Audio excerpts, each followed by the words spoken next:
Oh, give me a month, or maybe just once, when booktubers can read westerns all day. Mike Vaughn came along, he said, "Little doggies, come along, we'll read westerns in the month after May. June, June on the range, where booktubers will read westerns all day." Mike Vaughn is our man. He came up with a plan to read westerns in the month after May. Howdy. Welcome. It's Justin here at This Just In. How you doing? Of course, I'm here for June on the Range. Thought you might be able to tell, singing my song here on this Git box I got and dressed up all fancy like here, ready for June on the Range. How's it going? I already asked you that, didn't I? Well, I'll ask you again because I'm just that polite. All right, so we've already kicked off June on the Range. This is my first June on the Range video. Well, there was the announcement video, of course, but here I am to tell you about the books I've read so far for this month of June, June on the Range. Of course, me and a passel of other booktubers are hosting this event for the entire month of June. We're going to be reading westerns. We're kicking up some dust, dusting off those dusty old covers of our western novels, western books, and reading them, talking to you all about them. And I'm gonna skip this act in here, just talk like myself. Hi, how are you doing? Justin here at This Just In, and it's June on the Range. And, well, I already got started. I got 3 books down for June on the Range, which, as short a time as I read these, is quite a record for me, if you've been keeping track on my channel and the rate at which I read books. But, hey, let's talk about them. Got a couple of books here to talk about. I already introduced them to you previously in my announcement video, and well, let's talk about the books I read. So, we started things off this month with The Log of a Cowboy by Andy Adams. Now, The Log of a Cowboy is Andy's first novel. He published it in 1903. Andy Adams, he was born in Indiana in 1859. I've got my notes here, of course.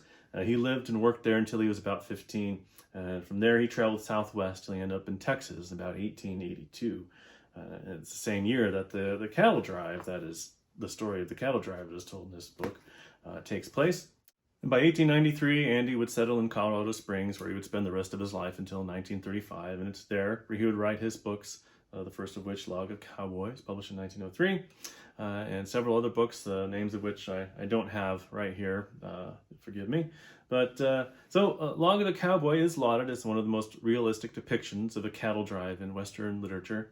I personally have nothing to compare it with. I've never been on a cattle drive.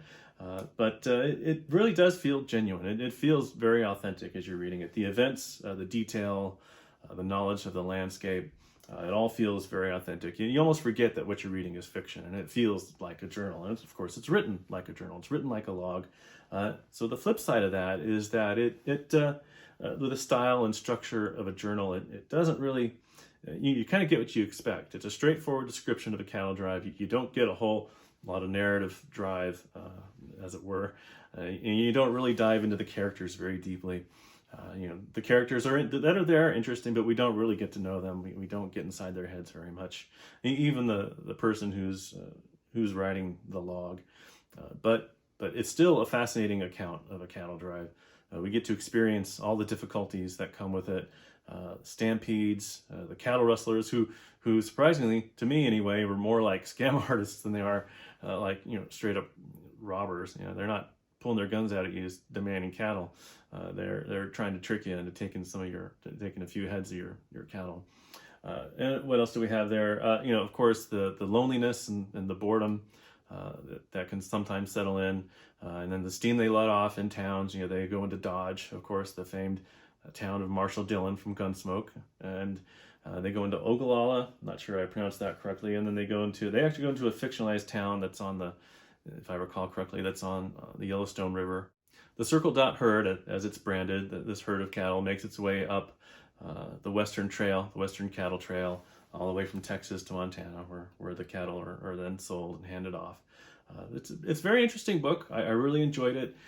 As I finished it, though, as I was going through kind of the last third of it, I was really thinking, this is really interesting, and I really feel like I'm getting a lot from it, but I really wanted gunfights. I wanted action, a little more excitement. There's some action in here. Don't get me wrong.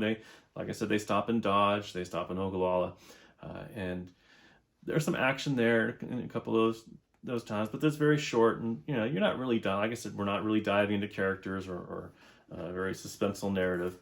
So I was looking forward to picking up something maybe with a little more narrative drive, a little more action, and I picked up Lost Trails. So this is I talked about my introduction video, or my announcement video.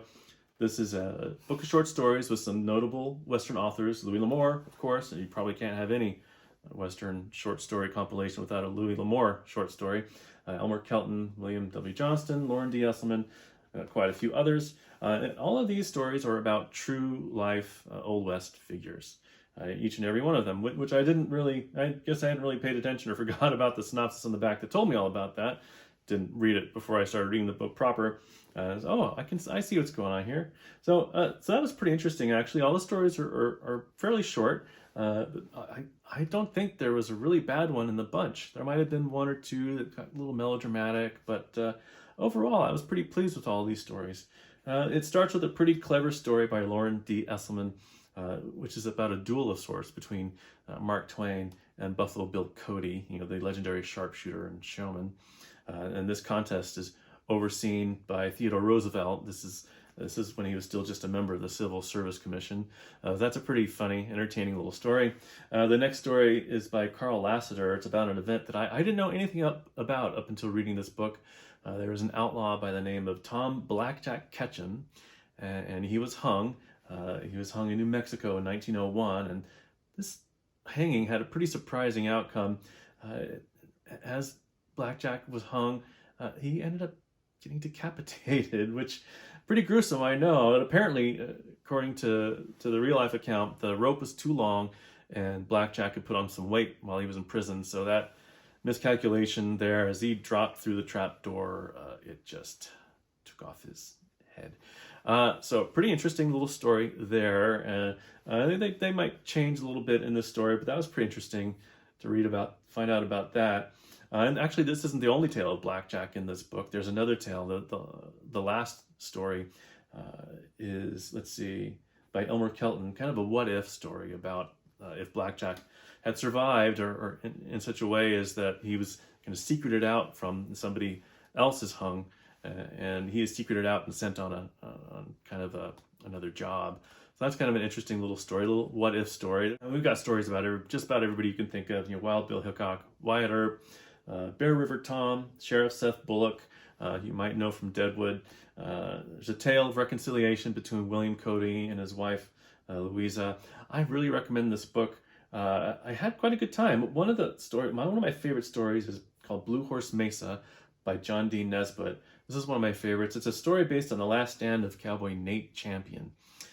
And during the Johnson County War of 1892, it's his last stand here. This story is about his last stand. In the late 19th century, the Wyoming Stock Growers Association, which is a large organization of large cattle ranchers, they began seizing control of land, particularly taking land away from independent cattle ranchers, claiming that these small outfits were really just cattle rustlers. And so they would even go so far as to hang these people. And in the case of Nate Champion, they would hunt him down and shot him to pieces. In Champion's last hours, while attempting to defend himself in a siege against him in the cabin where he was staying, he stopped to write in his diary about the events as they took place around him. And this story includes several quotes from his diary and incorporates it into the story. It's a great little story. It's kind of moving story, and just a reminder that some things just don't ever change, right? The author, John D Nesbit, is a retired professor who is still writing Western novels today, it would seem. He's won several awards of Western fiction, including a couple of Spur Awards. I'm interested in picking up a couple more novels from this guy. I really like that story. Another story that I quite liked The Ones He Never Mentioned is a story by Jeff Marriott. It's a slightly disturbing little story about John Wesley Hardin, and it tells the story of a couple of murders that I don't think he may have actually committed, but kind of these what-if murders, and they're kind of tied loosely to the person that ended up killing him in real life. We have a story about Pat Garrett and Billy the Kid, in which Pat Garrett, instead of killing Billy the Kid, he allows him to survive, and under the condition that Billy the Kid gets an education. And that's a pretty interesting little what-if story. I really like that one a lot as well. I really like this book. I highly recommend it. Lost Trails, if you can find a copy of it, check it out. I had a lot of fun with this book, although I will say that it was more like, an appetizer sampler. I wanted a full Western meal by the time I finished Log of a Cowboy and Lost Trails. I really wanted to dive into a Old West story, one longer story, and get to know a character. And so, well, my friend Mike Vaughn, his favorite Western author, as we've probably seen by now, is T.V. Olson. And because of his recommendation in the past, I actually have a couple of T.V. Olson books. I think I've got 3 of them. This is one of the 3 I picked up. This one felt most like what I was looking for. The other book I have seems to be a book of short stories, and the other one, that wasn't quite the same kind of thing I was looking for. But this picture of a cowboy holding a gun while riding his horse, or lawman or someone riding a horse, pointing a gun. This is perfect. This is just what I want. And I had a good time with this book. Deadly Pursuit. This is the story of a man, Silas Pine. He's about to turn 50. He's coming back to the town of Garton, Wyoming. He wants to reconcile his estranged relationship with his son Noah, who is the marshal in this town. And as Silas shows up, well, a bank robbery is taking place in town. And he ends up saving the life of his son during this bank robbery. And he ends up on the posse with his son to chase these bank robbers. And that's all I'm going to tell you from there. I will say that I wouldn't say you might be able to predict some of where it goes, but really, there's a lot happened in this book that was unexpected to me.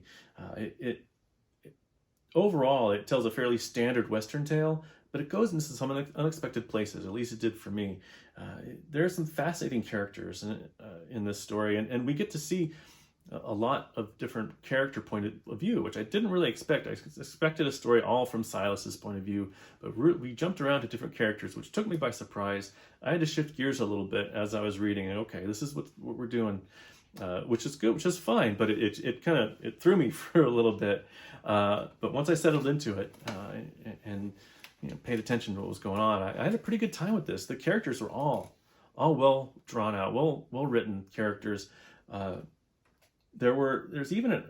was even surprised at the somewhat even-handed approach to, for lack of a better word from this time period, I guess, minority characters. Although, and this is in spite of the dialect that he often incorporates to some of these characters, particularly the Mexican character, who he gives us a dialect that makes it seem like he may have only ever heard a Mexican speak from the Treasure of the Sierra Madre.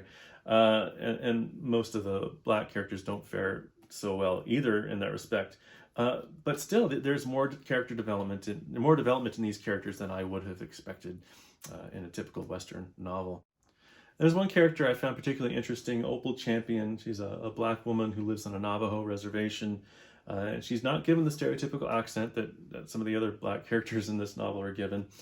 So that was unexpected and refreshing.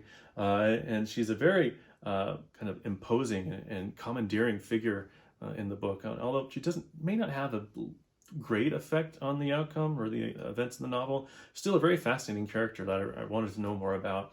Lots of interesting characters in this book, and as I said, we don't stick with Silas the whole time. We bounce to other characters. We get to know a lot about them, and at some point I felt like I was maybe reading a George R.R. Martin novel, but just set in the West, which I don't mean as a slight at all.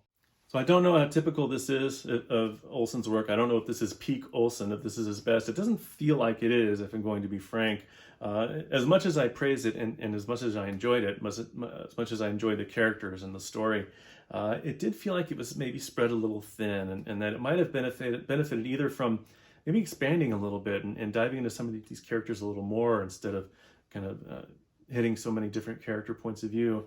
Or ironically enough, maybe it would have been better, a little bit better if we just focused on one or two characters, focused on Silas and maybe one other character, to get to know them a little bit deeper than we do, which is ironic because of how much I've been praising the book for its kind of range of characters. But I mean, having said all that, I really enjoyed this book. I look forward to reading more T.V. Olson.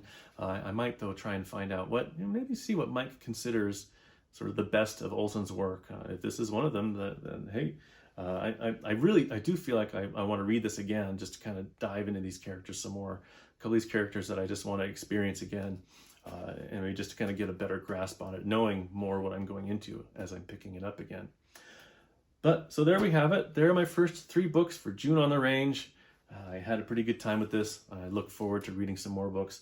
What am I going to read next? Let's see. Let me take a quick look at what I'm going to pick up next. I may have set it aside somewhere else. Hold on just a moment. So I think what I might pick up next is The Magic Wagon by Joe R. Lansdale, which is included in this collection of 3 novels, Frontier Legends. And if I feel like I can take it on, maybe I'll even read Gunman by Lauren D. Esselman or Kid Stark by Greg Tobin. Maybe I'll check those out. But I do want to get to Fool's Crow by James Welsh. I would very much like to read this as well. And I picked up this recently, Razored Saddles, which looks like maybe a kind of horror Western collection of short stories. We've got a couple of interesting authors in here. We've got Richard Christian Matheson, as he's named here. We've got Robert McCammon. And we've got, of course, Joe R. Lansdale, I think, has a story or 2 in here. And Richard Lehman also has a story in here. So I was pretty happy to find this. I was at the bookstore the other day. I picked this up, and I'm looking forward to getting to that as well. I got some others that I talked about before. I might even have another book that I was inspired by one of my fellow booktubers, one of my fellow June on the Range, one of my fellow cowhands. He might have talked about it. I might have been inspired enough by his video to pick up that book, and we'll see when it shows up, when I get around to it. So, June on the Range, well underway.